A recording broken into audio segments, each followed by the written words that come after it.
Hello peeps and peepettes of the In Your Head Headyverse and around YouTube, Facebook, and around the entire World Wide Web paying attention to this. The Secluded Paradyme number 16 featuring the Beast from the East, Bam Bigelow, the big guy from New Jersey who excited fans around the entire globe for so long, so many years while he was still active in the career prior to his death in the year 2007. Well, thanks peeps and peepettes for tuning in to this edition of the Paradyme. I'm very, very pleased to host the show and also to present Bam Bigelow as a topic of choice, which was voted on by the In Your Head message board members several months ago. Thank you to all of you peeps and peepettes out there in the Headyverse who voted for the Beast from the East, Bam Bigelow, on the Secluded Paradyme number 16. And I'm very, very pleased to discuss my thoughts, my feelings about Bam Bigelow.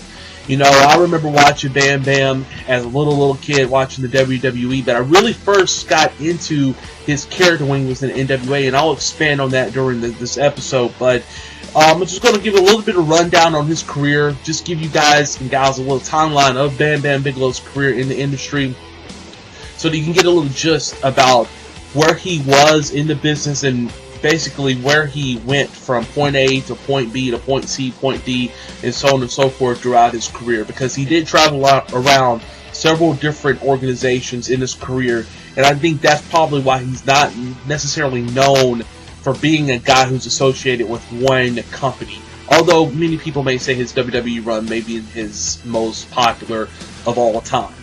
But I didn't really know this at first, but apparently he started his career in 1987 with Jerry Lawler's and Jerry Jarrett's former CWA promotion. I believe it was Continental Wrestling Association, I believe, around 1987. And apparently he was in some sort of on-air relationship, business-wise, so to speak, with Jerry Lawler and some other guys. I think Austin Idol. I'm not so sold on that. I got to do a little bit more research on it, but that's what I saw on Wikipedia, and I don't know if it's true or not. You know, Wikipedia was a little iffy, but that's really not where my memories of him begin, but that's where they say he started. And if anyone has some footage or a lot of more information, in-depth information about his run in CWA, I would really like to see it. You know, Bam had, you know, one of the best careers in the business.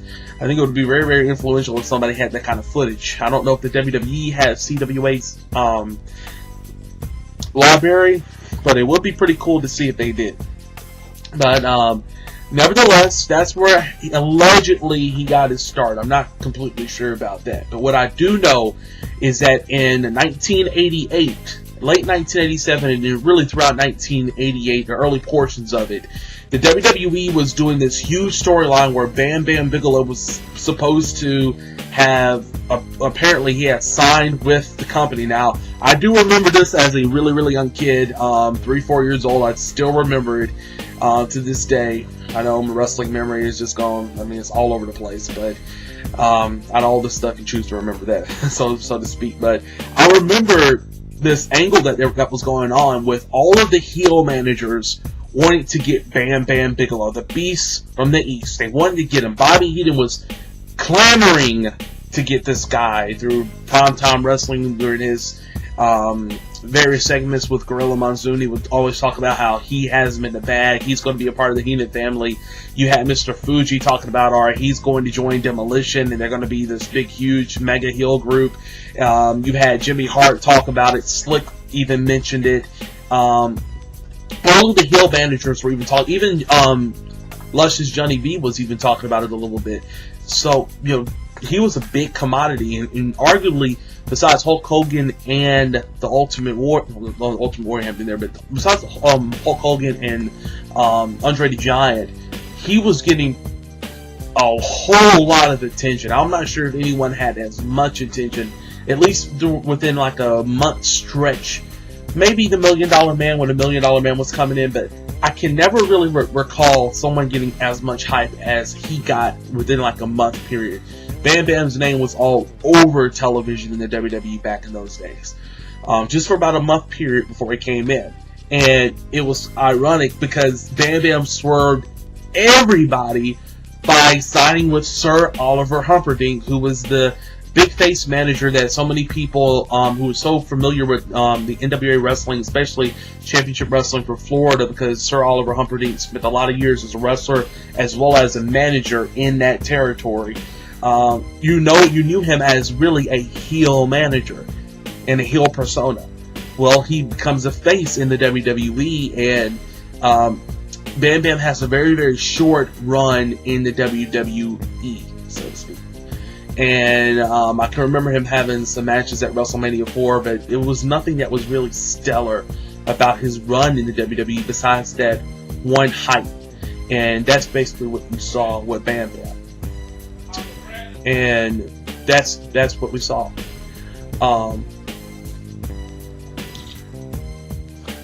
Another facet that I think you got to consider also with Bam Bam in the WWE is something that really has, really got on my nerves a little bit about his character and his basically his progression in WWE is that with all of that hype, they didn't do much with it. The hype really didn't escalate into something even bigger and even greater. So I think that's one of the things you got to think about when you're talking about Bam Bam. How good he could have been in the WWE initially, not necessarily his second run, but his first run with Sir Oliver Humperdinck. But you got to look at the time period. You're talking about a guy like Randy Savage, who's being pushed to the moon at the time. Hulk Hogan aligning himself with Randy Savage. The Intercontinental Championship picture, Honky Tonk Man is the champion. He really wasn't in any big high-profile feuds, maybe Brutus Beefcake, but Beefcake was getting that push. The Ultimate Warrior would eventually slide into that category. So Bam Bam really didn't have anywhere to go in terms of championship runs and big mega pushes. But he could have been one of those secondary guys who would have succeeded in a secondary role as a face. And it's just mind-boggling to me that he didn't last that long in the company during his first run and he leaves. I'm pretty sure there's a backstory behind that. I probably got to see some shoot interviews with Bam Bam before he passed away to discuss that, but it's also, it's very interesting to point out that he really didn't do much after that big hype period of him coming into the company. But nevertheless, Bam Bam moves on, and the next big high-profile place we see him is in Jim Crockett Promotions in 1988. And this is leading into Starrcade of 1988, and a really, really good feud, an underrated feud, I think, against Barry Windham. Now, Barry Windham at the time was really coming into his own. I think you could arguably say that Barry Windham had his best period ever as a singles wrestler in wrestling in 1988. He was that good. He was with the Horsemen. He fit the Horsemen in their entire philosophy. He was in fantastic shape as a wrestler, and he was really the top mid-card heel in Jim Crockett Promotions as the United States Heavyweight Champion. Well, unfortunately, as we all know with the Horsemen's story, Arn Anderson and Tully Blanchard leave, which I think is very, very key towards this angle that I'm going to talk about between Barry Windham and Bam Bam Bigelow. Well, Bam Bam Bigelow shows up one day on Jim Crockett Promotions on World Championship Wrestling, the television show, and Barry Windham has a match, and out of nowhere he comes in and he attacks Barry Windham. Very kind of reversal of the face and heel kind of like tactics, but he comes in and he attacks Barry Windham, and you have Sir Oliver Humperdinck as he follows him in there, and he goes after J.J. Dillon, and all of a sudden you have this anticipation to Starrcade 88 between Barry Windham and Bam Bam Bigelow, and they kind of, trade blows in and within the next several weeks leading into the December pay-per-view. But as I mentioned, Arn Anderson and Tully Blanchard weren't there. Ric Flair was there, but Ric Flair was too busy with Lex Luger and their angle. I always thought, as the years went by after this angle, how different would it have been if Arn Anderson and Tully Blanchard was there and they didn't leave after the Great American Bash of 1988?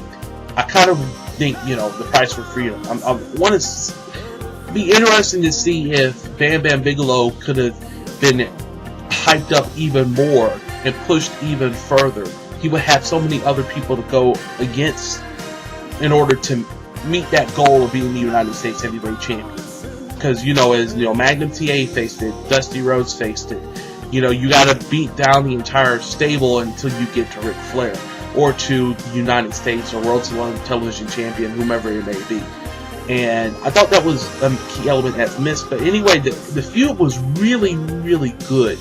And then we go into Starrcade 88, and I have to tell you, folks, it was a real letdown, given the hype that this feud had received and was built toward. One thing that I noticed is that Bam Bigelow was he was moving very, very well as a big man. A trait that would be very, very prominent toward him throughout the next 10 plus years in the business. With him and Vader being two of the most agile big men to ever lace up the boots. Barry Windham and him had a great match for like the first 10 minutes. And then the remainder part of the match was just such a letdown, and it led to a not disqualification, but a count-out victory by Bam Bigelow. By Barry Windham. And the feud really just ended after that. It just ended. But when you look back at that feud, it played up real nicely, in that Barry Windham, prior to the actual match, of his saying, "All right, Bam, you don't have the cardiovascular conditioning that I do. You're going to lose, and we're going to find a way to beat you regardless." And that's exactly what happened. Barry Windham made it into the ring after, right at the 10 count, and Bam just missed it by 1 second. But, when you're talking about pay-per-views, if you're going to have a count-out finish, you got to build that up. And I think that Bam's contract with Jim Crockett Promotions was probably very, very short-lived, and probably probably like a 2-month kind of ordeal. All right, we're going to pay you this kind of much money. You be in the territory for like 2 months, and then you leave. The problem with that is Bam left Jim Crockett Promotions, of course, in early 1989. Sir Oliver Humperdinck, I'm not sure if you followed him or not, but Bam was not a part of the company anymore. Of course, Jim Crockett Promotions eventually was sold to Ted Turner, so Turner took it over, but we didn't see him anymore. And then Barry Windham has this feud with Lex Luger, because Lex Luger, of course, loses it to he loses to Ric Flair, Starrcade 88. That's a whole nother ordeal I'll go into probably in another paradigm, but it was kind of weird. Bam, once again, he shows up into another major company. He has this huge hype bestowed upon him, and then he leaves the organization very, very abruptly right after they have the finish with Barry Windham and himself. But they really didn't have a payoff to the feud, which looked like it was going to be a really good feud leading into 1989. And of course, we know the story with Barry. He eventually leaves the company for the WWE in 1989 after suffering some injuries. But nevertheless, we don't hear from Bam for a long time on a major scene. Now, my guess is that he probably wrestled in some independent organizations during the late 1980s and going into the early 1990s before he finally resurfaces again in the World Wrestling Federation in 1992, the tail end of 1992, and that's where his popularity finally paid